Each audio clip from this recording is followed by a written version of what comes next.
नमस्कार दोस्तों, स्वागत है आपका आज की वीडियो में हम बात करने वाले हैं मिडेवियल हिस्ट्री के पार्ट दिल्ली सल्तनत के गुलाम वंश की। काफ़ी इम्पोर्टेंट टॉपिक है और इन प्रश्नों को हम डिटेल में डिस्कस करने वाले हैं। इससे पहले भी हम काफ़ी क्वेश्चंस को डिस्कस कर चुके हैं, जिसमें कि हम प्राचीन भारत के इतिहास को और अभी वर्तमान में हम मिडेवियल हिस्ट्री के MCQ क्वेश्चंस को डिटेल में डिस्कस कर रहे हैं। तो दोस्तों, यदि आपको वीडियोस अच्छी लगती हैं तो आप अपने दोस्तों के साथ शेयर ज़रूर करें। तो चलिए शुरू करते हैं। पहला प्रश्न है, गुलाम वंश का संस्थापक कौन था? तो गुलाम वंश का संस्थापक था कुतुबुद्दीन ऐबक। 1206 से 1290 ईस्वी तक दिल्ली सल्तनत के सुल्तान गुलाम वंश के सुल्तानों के नाम से विख्यात हुए, जिसका संस्थापक कुतुबुद्दीन ऐबक था। तो ऑप्शन नंबर जो डी है यह राइट है। नेक्स्ट क्वेश्चन है, दिल्ली सल्तनत का कौन सा सुल्तान लाख बख्श के नाम से जाना जाता था? लाख बख्श। तो लाख बख्श के नाम से भी जाना जाता था कुतुबुद्दीन ऐबक। अपनी उदारता के कारण कुतुबुद्दीन ऐबक इतना अधिक दान करता था कि उसे लाख बख्श यानी कि लाखों को देने वाला के नाम से पुकारा जाता था। फरिश्ता ने लिखा है कि यदि व्यक्ति किसी की दानशीलता की प्रशंसा करते थे तो उसे अपने युग का ऐबक पुकारते थे। इसकी एक उपाधि कुरान ख्वां भी था। ऐबक को साहित्य से अनुराग था और स्थापत्य कला में रुचि थी। साहित्य से प्रेम था और स्थापत्य कला में भी कुतुबुद्दीन ऐबक की काफ़ी रुचि थी। अगला प्रश्न है, ढाई दिन का झोपड़ा क्या है? ढाई दिन का झोपड़ा एक मस्जिद है। कुतुबुद्दीन ऐबक ने दिल्ली में कुवत उल इस्लाम और अजमेर में ढाई दिन का झोपड़ा नामक मस्जिदों का निर्माण करवाया था। ये आपको याद रखना है। तो ढाई दिन का झोपड़ा का निर्माण किसने करवाया था? कुतुबुद्दीन ऐबक ने ही करवाया था। और ये कहाँ पर है? ये अजमेर में है। अगला प्रश्न है, निम्नलिखित में से किसने प्रसिद्ध कुतुब मीनार के निर्माण में योगदान नहीं दिया था?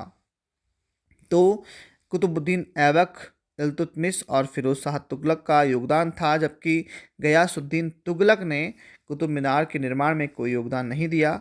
अगर बात करें तो कुतुब मीनार का निर्माण कुतुबुद्दीन ऐबक ने आरंभ करवाया था और इसका निर्माण कार्य इल्तुतमिश के कार्य में पूरा हुआ। फिरोज शाह तुगलक के शासनकाल में इसकी चौथी मंजिल को काफ़ी हानि पहुंची थी, जिस पर फिरोज ने चौथी मंजिल के स्थान पर 2 और मंजिलों का भी निर्माण करवाया। गयासुद्दीन तुगलक ने इसके निर्माण में कोई योगदान नहीं दिया। अभी हमने इस बात को डिस्कस किया है, तो आप समझे होंगे। कुतुबुद्दीन ऐबक ने निर्माण शुरू करवाया, इल्तुतमिश ने निर्माण पूरा करवाया और फिरोज शाह तुगलक ने इसकी जो है चौथी मंजिल का निर्माण किया। अगला प्रश्न है, सुल्तान कुतुबुद्दीन ऐबक की मृत्यु कैसे हुई? तो सुल्तान इल्तुतमिश की जो सुल्तान कुतुबुद्दीन ऐबक जो हैं, इनकी मृत्यु हुई चौगान की क्रीड़ा के दौरान। घोड़े से गिरने के बाद जो है इनकी मृत्यु हो गई। चौगान कौन सा खेल है जो वर्तमान में पोलो नाम से जो आप जानते हैं, जिसमें कि घोड़े में बैठ करके जो है बॉल को खेला जाता है। तो ये गेम वो खेल रहे थे और खेलते खेलते उनका वो घोड़े से गिर गए और 1210 ईस्वी में मृत्यु हो गई और उन्हें लाहौर में दफनाया गया और इन्हें गुलाम वंश का संस्थापक माना जाता है, ये हम जानते हैं। अगला प्रश्न है, निम्नलिखित में से किसने दिल्ली को सल्तनत की राजधानी के रूप में स्थापित किया? तो दिल्ली को सल्तनत की राजधानी बनाया इल्तुतमिश ने। ऑप्शन नंबर जो बी है यह राइट है। इल्तुतमिश के बारे में बात की जाए तो इल्तुतमिश का कार्यकाल 1210 ईस्वी से 1236 ईस्वी तक यानी कि 16 वर्ष का रहा और दिल्ली को सल्तनत की राजधानी के रूप में इन्होंने स्थापित किया। इससे पूर्व ऐबक ने लाहौर से ही शासन किया था। इसकी राजधानी जो थी वह लाहौर थी। अगला प्रश्न है, दिल्ली का वह प्रथम सुल्तान कौन था जिसने नियमित सिक्के जारी किए तथा दिल्ली को अपने साम्राज्य की राजधानी घोषित किया? तो इल्तुतमिश के बारे में हमने बात की थी। तो इल्तुतमिश ने दिल्ली को अपने साम्राज्य की राजधानी बनाया। साथ में जो है नियमित सिक्के भी जारी करवाए थे इल्तुतमिश ने। तो इल्तुतमिश ने ही भारत में जो है सल्तनत काल में सबसे पहले शुद्ध अरबी सिक्के चलाए। सल्तनत युग के दो महत्वपूर्ण सिक्के चांदी का टंका और तांबे का जितल उसी समय ही आरंभ किए गए थे। सिक्कों पर टकसाल का नाम लिखवाने की परंपरा इसी समय शुरू हुई थी। अगला प्रश्न है, गुलाम का गुलाम किसे कहा गया था? तो गुलाम का गुलाम इल्तुतमिश को ही कहा जाता है। मोहम्मद गौरी के जो है गुलाम कुतुबुद्दीन ऐबक ने इल्तुतमिश को खरीदा था। ऐबक ने आरंभ में से ही इसे सर-ए-जहांदार अंगरक्षक का प्रधान का महत्वपूर्ण पद दिया। ऐबक ने अपनी पुत्री का विवाह इल्तुतमिश से किया था। तो यहाँ पर आपको ध्यान रखना है। तो गुलामों का गुलाम क्यों कहते हैं? कि गुलाम राजवंश में जो है कुतुबुद्दीन ऐबक ने इल्तुतमिश को खरीदा था और इसको क्या बनाया था? अपना अंगरक्षक बनाया था। तो अंगरक्षक बनाया था और बाद में जो है अपने बेटी की जो है शादी इसके साथ करवाई थी, इल्तुतमिश के साथ, और बाद में इसी ने शासन किया। तो गुलामों का गुलाम इसलिए इल्तुतमिश को कहा जाता है। अगला है, निम्नलिखित में से कौन मध्यकालीन भारत की प्रथम महिला शासिका थी?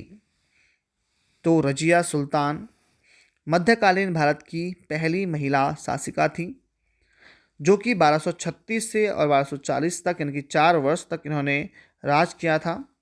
व्यक्तिगत दृष्टि से उसने भारत में पहली बार स्त्री के संबंध में इस्लाम की परंपराओं का उल्लंघन किया था, क्योंकि स्त्रियों को इस्लाम में इतना महत्वपूर्ण पद नहीं दिया जाता था।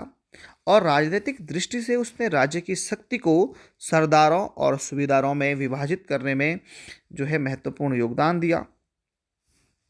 इसके साथ साथ उसने इल्तुतमिश के संपूर्ण प्रभुत्व संपन्न राजतंत्र के सिद्धांत का समर्थन किया, जो उस समय की परिस्थितियों में तुर्कों के जो है राज्य के हित में था।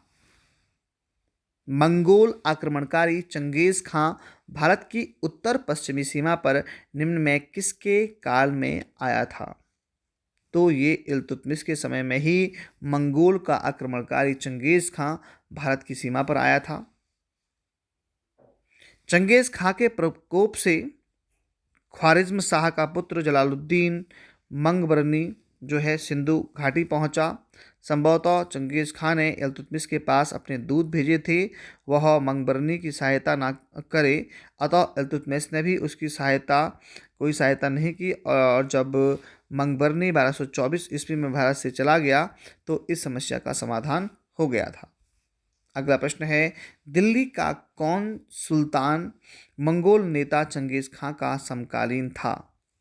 तो इल्तुतमिश अभी हमने डिस्कस किया। अगला प्रश्न है, किसके शासनकाल में मंगोल प्रथम बार सिंधु के तट पर देखे गए थे? तो इल्तुतमिश, ये सेम प्रश्न है यहाँ पर। अगला प्रश्न है, चंगेज खां के अधीन मंगोलों ने भारत पर आक्रमण किया, किसके शासनकाल में? तो इल्तुतमिश के शासनकाल में। अगला है, चंगेज खान का मूल नाम क्या था? तो चंगेज खान का मूल नाम था तेमुचिन।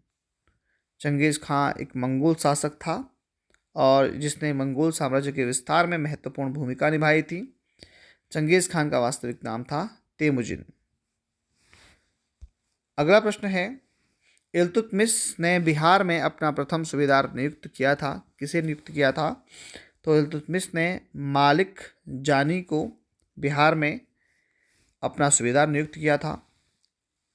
शरीफ एवं बाढ़ पर अधिकार कर राजमहल की पहाड़ियों में टेलियागढ़ी के समीप हिसामुद्दीन ऐवाज को पराजित किया और ऐवाज की इल्तुतमिश की जो ऐवाज था उसने इल्तुतमिश की अधीनता स्वीकार की और फिर ऐवाज के स्थान पर मालिक जानी को बिहार का सूबेदार इल्तुतमिश ने नियुक्त किया था।